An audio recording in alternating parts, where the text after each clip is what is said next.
All right, we are back. It is almost October 1st, and we just got off the radio show. I'm multitasking. And he's multitasking. He just did his early releases. You couldn't get him with a gun unless you paid me huge money. Listen. That's strong. Listen, you've been hitting these things like... what was your record last week? The big thing, the best thing is that we get the line moving in the way we think it's going to be, and over the course of a long season, you're going to get the difference of a number on a key number. We had the Bills from 3, came down to 2.5. We had Denver -3. I think that went through. We had Seattle -14.5, went up to 16. But listen, you almost swept the board in the NFL on Sunday, but you went with my Ravens. Why? Well, they had the lead. They came back. I just want to know because they're not that good, and I'm from Baltimore. But 0-2 Look, I'm even wearing teams. an Orioles shirt. They're not that good.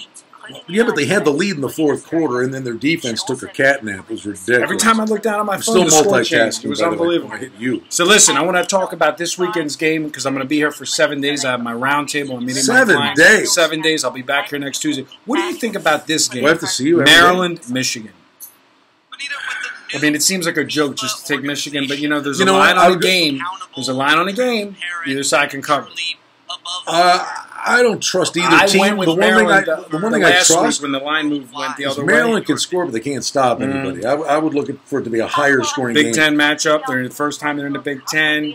It's a Big Ten matchup. Well, see, the fact that it's at home, Maryland will produce some points.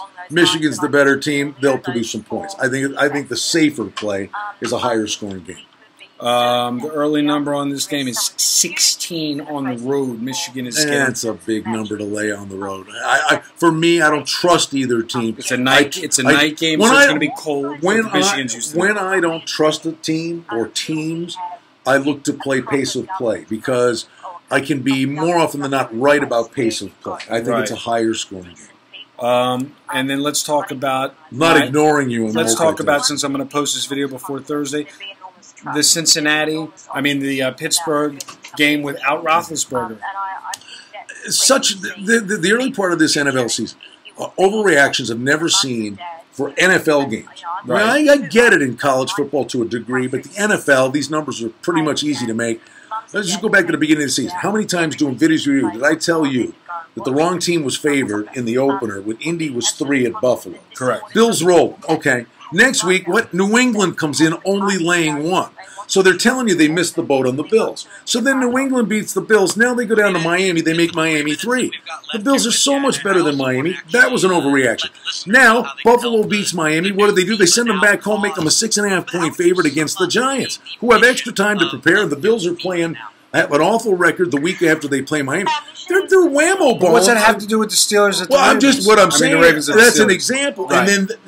And we know the line's but always this correct. is the biggest example ever.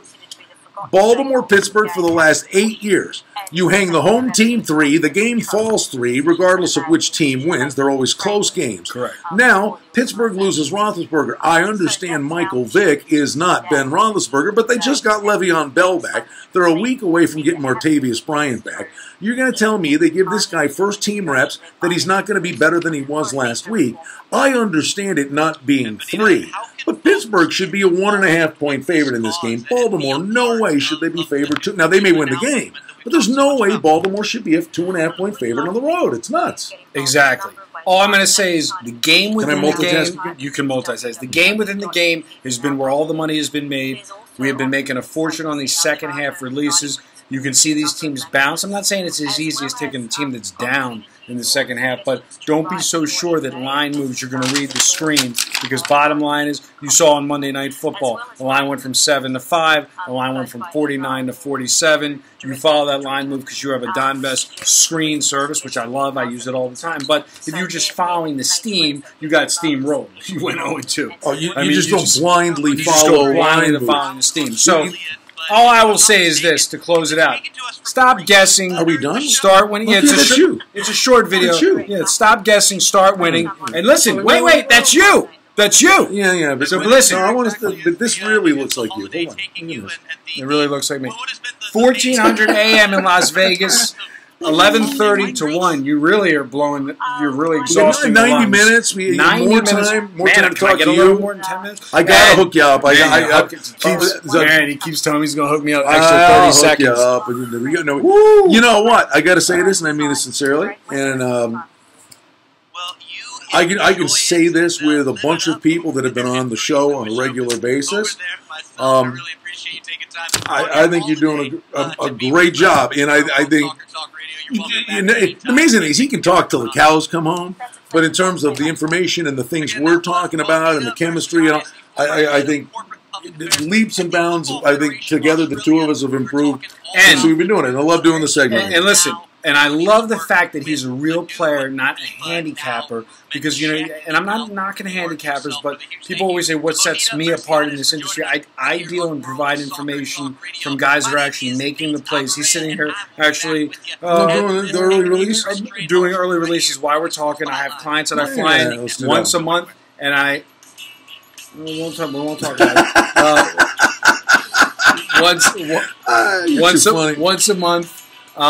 What's going on in your backyard with the Washington getting in baseball fights? It's amazing. Once a month, they meet me, they come, we break bread, we have tutorials, we teach people discipline. Like I said, chicken wings and pizza. Chicken wings and pizza. Most people, your wife can bury us at the table when it comes to making food and eating food. Listen, she's a thin lady. But listen, bottom line is this. We're too busy watching the games. Bottom line is this. I've lost more clients in the first 3 weeks of the season because we're very disciplined about our play. To them blowing up. John, listen, I understand that. You had a great weekend, but you know what? I'm down 10 units because I had a guy. There was a game on TV and I bet it. He was going to the Oakland game against the Ravens. I'm done multitasking. And he blew his whole account out because he bet Oakland. I mean, he bet the Ravens when he went to the Raven game. And I said, why'd you? He said, I'm going to bet $50,000 on the Ravens. I said, why? He goes, because I know Oakland. I've been going to Oakland games since my dad's been taking me since I'm 6, and I'm 46. I said, that's your reason. I know this team. I said, okay, fine. You went 3-1 for him, but he got clubbed. So, you know, he's from Buffalo, and you know what? He doesn't always go with Buffalo. Hey, was a play we did last week. I do some picks in the paper out here. It was one of my best bets of the week last week. We had Nevada get the win at Buffalo. When the line went down from 2 to pick. So I want them to win, you know. But that's the first thing I did was call you when I saw that. You didn't even know they were playing. You go, where's the game at? What did I say to you? Second line. Yep, you told me. Brian Polian, the head coach, grew up. I knew him when he was a little kid. Bill Polian, his dad, when he was with the Bills. First coaching job Brian Polian had was as an almost like a special teams assistant. Then he was a linebackers coach at Buffalo. Why do you think they sent that thing all the way back there? He had 100 friends and family at the game. And on top of it, it was a look-ahead spot to their big game of the year with UNLV and still took Nevada. And that was one of the reasons why I did not like, I'm not saying I got lucky to take Cincy, but I did not Well, Buffalo scored 3 defensive touchdowns a week before. You can't do that. One of the reasons why I didn't like the Ravens last week is they were looking ahead for Pittsburgh. Hey, these guys got to get in here. We'll see you guys in a few days with our next video report.